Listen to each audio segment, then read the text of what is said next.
ठाकुर की जय, राधा माधव की जय, राधा रानी की जय, माँ महेश्वरी की जय, पूर्णमासी माता की जय, दुर्गा माता की जय, समलेश्वरी माता की जय, सरस्वती माता की जय, श्री गणेश भगवान की जय, अपना अपना गुरु महाराज की जय, खोल कर ताल की जय, अपना अपना पिता माता की जय, माटी माँ की जय, ग्रामल सर्वदेवा देवी की जय, चैतन्य महाप्रभु की जय, गौरंग महाप्रभु की जय, जगन्नाथ स्वामी की जय, धवलेश्वर बाबा की जय, बुद्ध श्यावर रामचंद्र की जय, बजरंग बली की जय, बोलो प्रेमानंदे निताई गौर हरि बोल। बोल भाई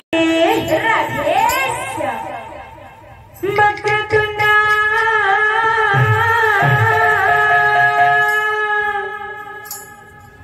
महाकाया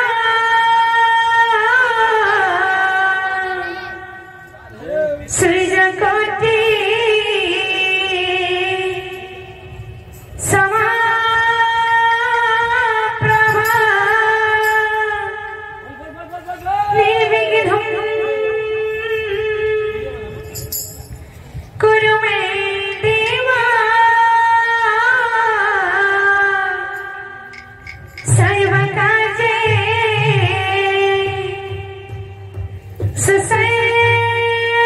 सुसर्वदा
प्रथमे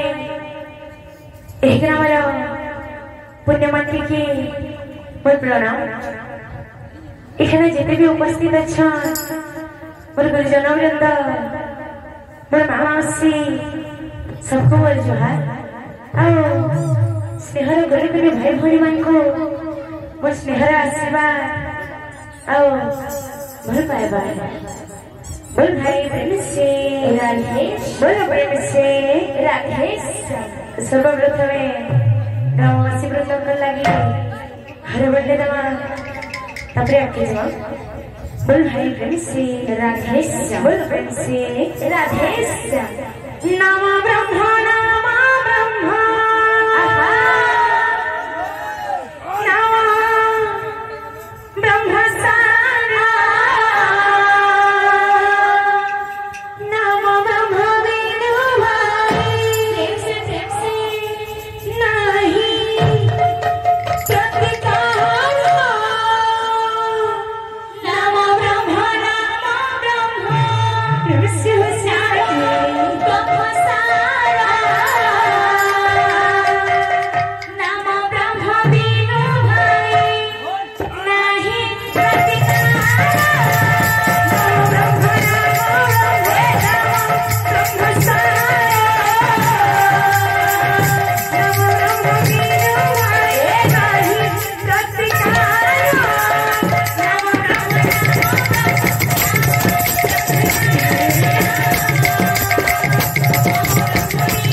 बोल भाई प्रेम से राधेश बोल प्रेम से राधेश बोल भाई प्रेम से राधेश।